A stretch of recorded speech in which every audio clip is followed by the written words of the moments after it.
আসসালামু আলাইকুম। আমি Swarnali. Welcome back to my USA blog. আমি আবার নতুন করে ইউএসএ ব্লগ শুরু করছি, তাও ২ বছর পর।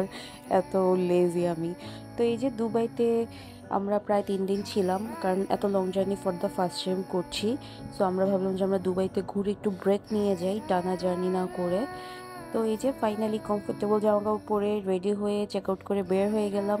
আর দুবাই এয়ারপোর্টটা অনেক বড় ছিল, লিটারালি হাঁটতে হাঁটতে পা ব্যথা হয়ে গেছিলো। তো আমাদের ফ্লাইটের সময় হয়ে গেল। আর দুবাই থেকে অরল্যান্ডো ইন্টারন্যাশনাল এয়ারপোর্টে একটা ফ্লাইটই যায় এমিরেটসের, কাতার বা অন্য এয়ারলাইন্স যায় না। দ্যাটস ওয়াই এই এয়ারলাইন্সটি আমাদের মেনলি চুজ করা হয়েছে। কারণ অরল্যান্ডো হচ্ছে আমার খালামণি বাসায়, যেহেতু আমরা যাচ্ছি ওখান থেকে অনলি 1 ঘন্টা দূরে, বাকিগুলো অনেক দূরে। That's why. তো এই যে প্লেনে বসার পরপরই প্লেন ছাড়ার পর ওরা কিছু কিটস দিয়ে দিল, তারপরে হচ্ছে ওরা ডিনার দিল।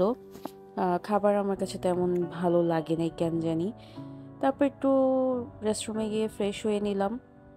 তার কিছুক্ষণ পর হচ্ছে ওরা আবার পিৎজা দিল। পিৎজাটা মোটামুটি ভালো ছিল।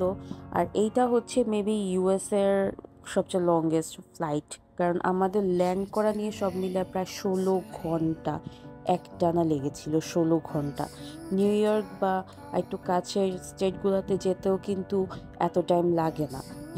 অরল্যান্ডোতে যেতে যতটুকু টাইম আমাদের লেগেছে, আমরা লাইক কিভাবে যে পার করেছি।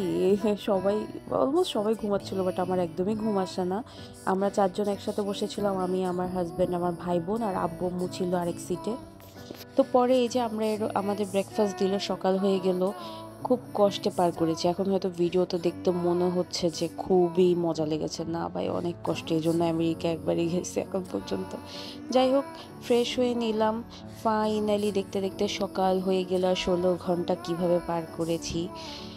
তারপরে এই যে ল্যান্ড করার টাইম হয়ে যাচ্ছিল, আর আমি না বিশ্বাস করতে পারছিলাম না যে ফাইনালি আমাদের ড্রিম কান্ট্রি ইউএসএতে চলে আসছি। কেমন যেন একটা ফিল হচ্ছিল, আপনাদের আমি বুঝাতে পারবো না। অরল্যান্ডো এয়ারপোর্টটা একদম ফাঁকা, এখানে একটাই এমিরেটসের flight. So welcome to the USA. এটা দেখার পর তো মন আরও মানে টায়ার্ডনেস মনে হচ্ছে যে চলে গেছে, বাট সবার পা ফুলে গেছিলো একটানা বসে থাকতে থাকতে। আর অন্য অন্য সিটিগুলো ফ্লোরিডার অনেক বিজি থাকে এয়ারপোর্ট, বাট অরল্যান্ডো এয়ারপোর্টটা এত বিজি থাকে না, মানে এখানে খুব কম ফ্লাইট আসে ডাইরেক্ট। তো এই যে এসে দেখলাম বাইরে খালু আর মামা, মানে খালুর ভাই, তাকে আমরা মামা বলি। তো খালু আর মামা আমাদের নিতে চলে আসছে 2 গাড়ি নিয়ে।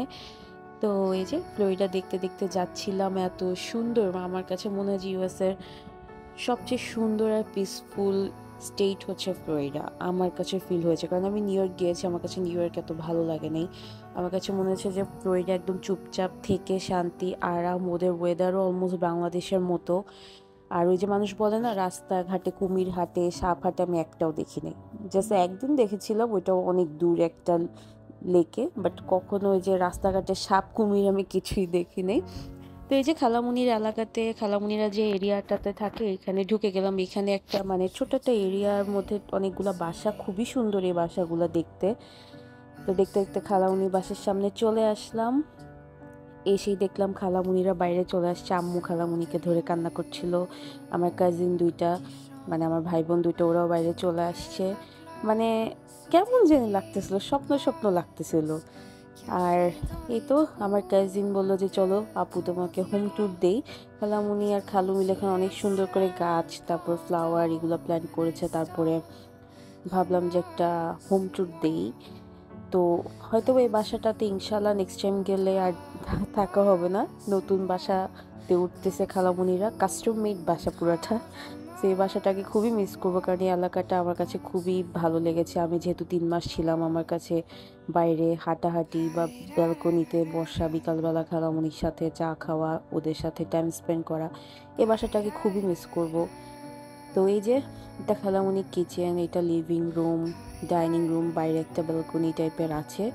আমরা যাওয়ার পরেই ব্যালকনিতে মনে হয় বসা হয়েছে, এছাড়া খালামুনিরা কখনো ব্যালকনিতে বসে নাই। তারপরে এই যে এটা খালামুনির রুম, ছোট্ট একটা ড্রেসিং রুম আছে, এটা একটা ওয়াশরুম। আর ইউএসএতে সব ওয়াশরুমগুলোতে এরকম আলাদা বোতল বা এক কথায় বদনা ইউজ করতে হয় বাংলাদেশে, কারণ ওরা কেউ পানি ইউজ করে না। সো এইটা আপনারা কাস্টম মেড বাসা নিজেরা বানিয়ে নিলে তখন আপনাদের ওই যে একবার রেডি করতে পারবেন, বাট এরকম বাসা কিনলে আপনারা এরকম আলাদা কিছু ইউজ করতে হবে। তো তো এই যে প্রত্যেকটা রুমে, এই 2টা রুমে আমরা 3টা রুমে মিলাইছিলাম, দ্যাটস একটু মেসি হয়েছিল কারণ আমাদের অনেক কিছু রাখা ছিল। এটা একটা ওয়াশরুম, প্লাস এখানে গ্যারেজ আছে, গ্যারেজের দরজা, আর এখানে হচ্ছে washing machine, dryer machine. So overall বাসাটা আমার খুবই ফেভারিট ছিল, মিস করব। যাই হোক, আমার যেহেতু বার্থডে ছিল ইউএসএতে যাওয়ার 3-4 দিন আগে, সো আমার এসে দেখলাম যে মামি, তারপর কাজিন, ওরা মিলে একটা কেক নিয়ে আসছে। তো আমরা সবাই মিলে কেকটা কাটলাম। আর তখনও আমাদের লাইক টাইমটা একটু প্রবলেম হওয়া শুরু করেছে, যেহেতু ঘুমের টাইম মিলে না। তো পরে গ্যারেজের এই ডোর খুলে আমরা বাইরে সবাই মিলে রান্না করলো খিচুড়ি। আর যেহেতু তখন হালকা হালকা ঠান্ডা ঠান্ডা পড়ছিল, সবাই এখানেই খাওয়া দাওয়া করছিলাম। আর এত ঠান্ডা পড়ে না নিউ ইয়র্ক বা অন্য স্টেটের মতো, বাট মোটামুটি ভালোই ঠান্ডা ছিল। তারপর অনেক টায়ার্ড ছিলাম, আমরা সবাই একটু বাইরে হাঁটাহাঁটি করে তারপর রুমে গিয়ে ওই দিন ঘুমায় গেলাম। আর আমাদের টাইমটা এডজাস্ট হতে একটু টাইম লেগেছে, লাইক 4-5 দিনের মতো, তারপর ঠিক হয়ে গেছে। নেক্সট ব্লগগুলো দেখার জন্য অবশ্যই আমাকে একটু সাপোর্ট করবেন, লাইক করবেন, আর কারো কোনো কোয়েশ্চেন থাকলে অবশ্যই জিজ্ঞেস করবেন। Thank you for watching and support.